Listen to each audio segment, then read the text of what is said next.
Last time on Low Budget Binge. 2 Bigfoot-themed films in one video? What is it, Christmas? One night, after a large amount of alcohol and boredom, the vagina stain is fantastically realized, and his equal appreciation of Roy Orbison karaoke. But if you're going to make a movie about furries, go for the gold, man. Don't ask me where they were keeping the chainsaw. And now, the next death-defying chapter of Low Budget Binge.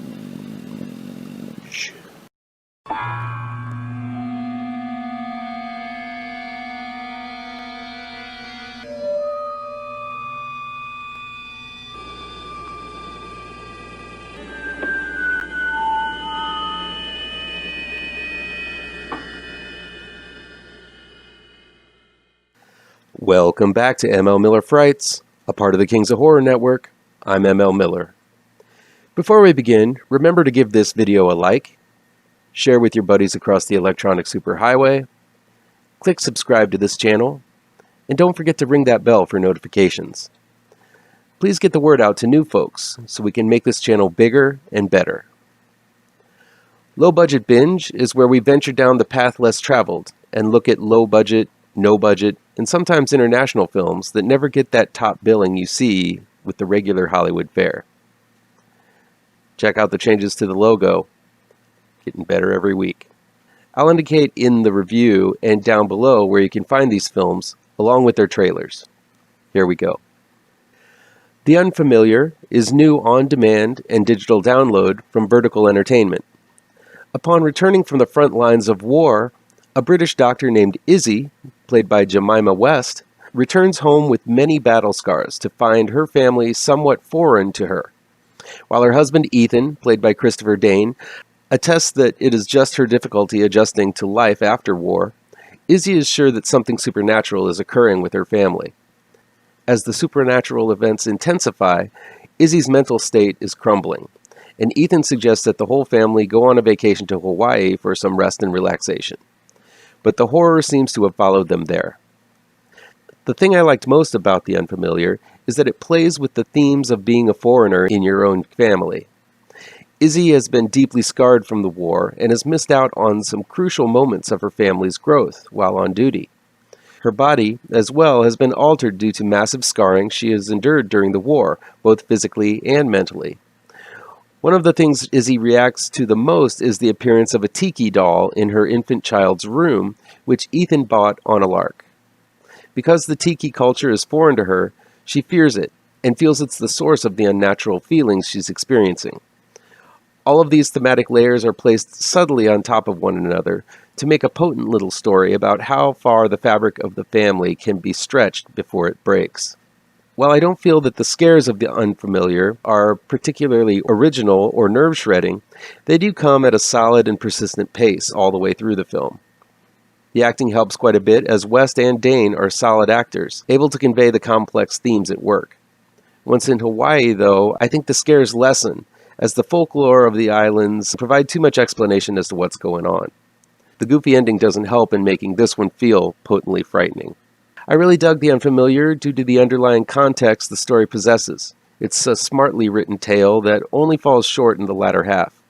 While the scares lack the punch to make The Unfamiliar a truly potent shock fest, I do admire the strong thematics that were put into the script.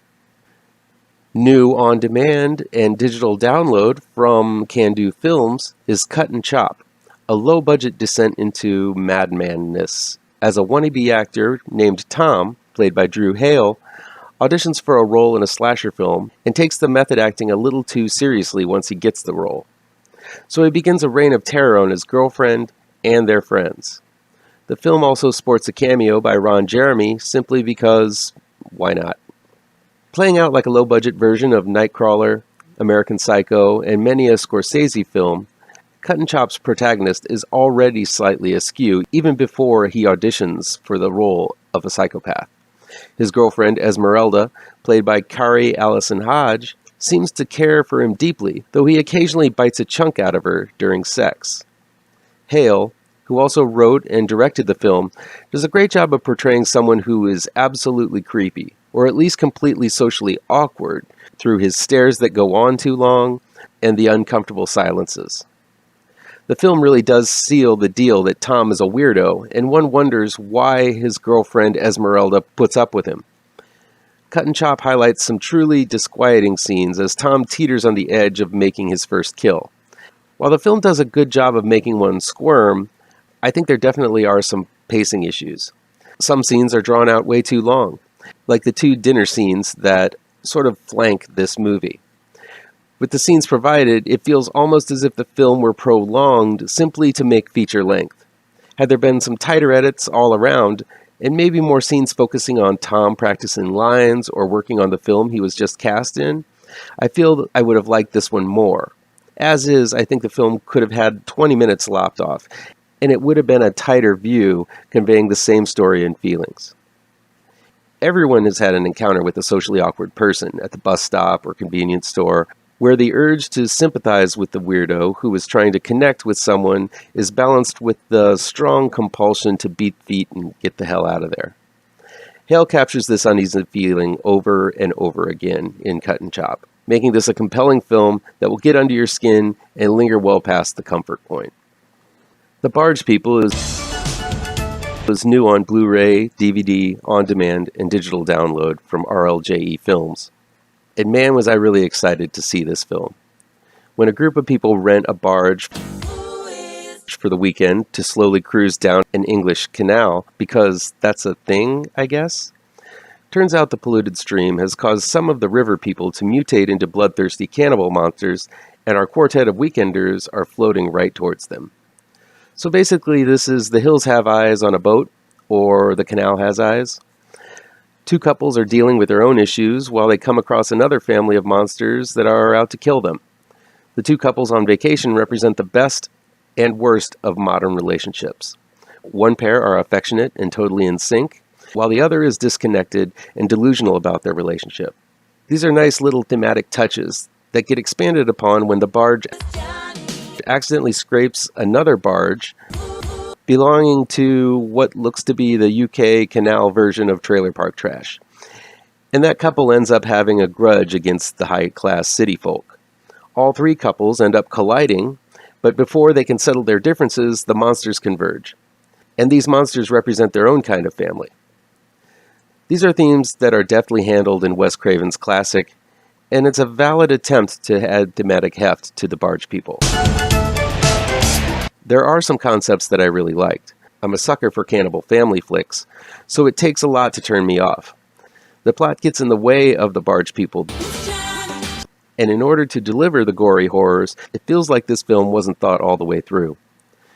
Too many times people are freezing in place and not doing anything until it's time for them to act again. The action takes place in a very small space with 6 people battling it out in a few small compartments of the barge. But while 2 people are battling for their lives, others are simply standing there and screaming. This proved to be very frustrating to watch at times. While the monsters look pretty good, and I do like the detail that they bleed swamp water rather than blood, they don't really make a lot of sense. These monsters are supposed to be coming from the canal, but they're all wearing bulky clothes, trench coats, and combat boots. That's not necessarily ideal swimming gear. The fact that some of them talk ruined the mystique of some of these monsters. And the masks really don't have the articulation to move their lips and jaws to speak. The mutation only seems to affect their faces, giving all the Barge People a look as if they're simply wearing big masks, because they are. Also, it's unclear how these guys go unnoticed by the regular populace. The trailer barge family seem to be locals, but are completely surprised to encounter these monsters. I really did like the retro vibe of the first few minutes of the Barge People. Even the font used in the choppy editing put a smile on my face during the opening moments. But as the film went on, I felt like it simply lost steam and was barely able to make it over the finish line with some sloppy scripting and uninspired decisions. New on demand and digital download from Gravitas Pictures is Clownface. When Jenna, played by Hannah Douglas, goes out on a dinner date, she leaves her roommate Zoe, Danny Tonks, home alone to meet up with her boyfriend. Little does she know that Zoe is the target of a serial killer dubbed Clownface, played by Philip John Bailey.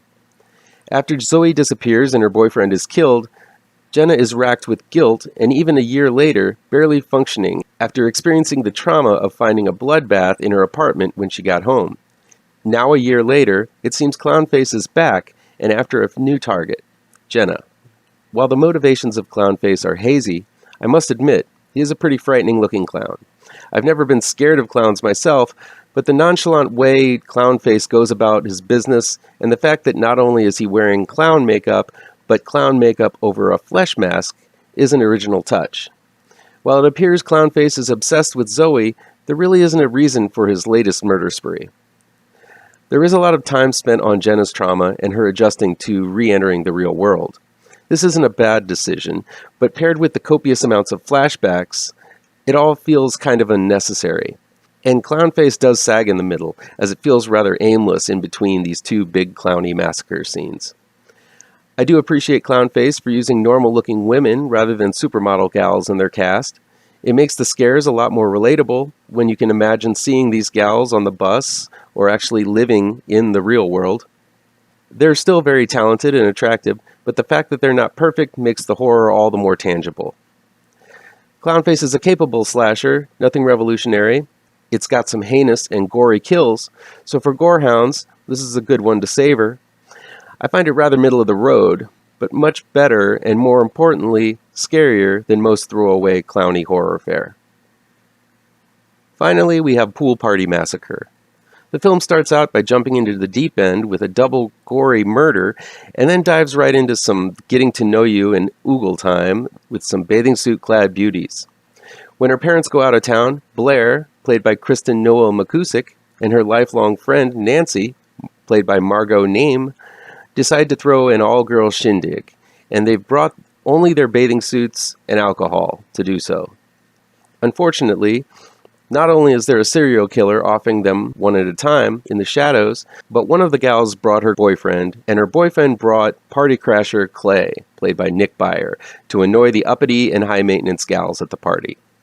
Many tools will be bloodied in what happens next. Pool Party Massacre isn't a film to take seriously because its cast and crew don't. I know it's a slasher throwback to a simpler time when all that mattered was boobs and a body count, and this film provides much of both. Shown from a POV where we can only see the hands and waist down, the film keeps the identity of the killer a mystery for most of it. There's a Scooby-Doo moment where the killer is revealed along with a mustache-twirling monologue explaining his motives, but the motivation makes sense and actually puts a fun twist on the tried-and-true slasher formula. The kills are especially gnarly, and are definitely one half of the high point of the film. It's fun to see the killer pick a clean tool off his orderly tool rack, only to return it blood-covered after the murder takes place. This proves to be a fun bookend to each kill that adds some humor to the mix. The gore, as usual in these types of films, is really good, and it seems that much of the budget went into making them look legit. More surprisingly, Pool Party Massacre is a genuinely funny film. A lot of that has to do with Nick Byer's performance as Clay, whose obnoxious behavior grosses out most of the bikini-clad occupants of the party. His conspiracy theory involving Ferris Bueller's Day Off is offbeat and amusing, but also makes you think a bit. All the way through, there's a wicked and mostly spot-on sense of humor that again lets the viewer know that this is all meant for a good time. Yes, the ladies are beautiful and fill out the bathing suits well. Don't expect strong acting, but the eye candy is on full display, so there's plenty of titillation going on. Filmmaker Drew Maverick delivers a fast-moving, overall amusing, and potently gory good time in his breezy, modern slasher throwback. Pool Party Massacre is now streaming on YouTube on the Kings of Horror Network. That'll be it for today. If you like this video, please pound that thumbs up button. Share this video with your social media addicted pals. If you're looking for written reviews, you can find them on mlmillerwrites.com. Don't forget about the new trade paperback for my comic book horror series, GRAVETRANCERS, out in all of the finer comic shops on September 2nd. And be sure to subscribe to this channel and ring the bell for alerts to be the first to see my future videos. Thanks so much for your time, and take care.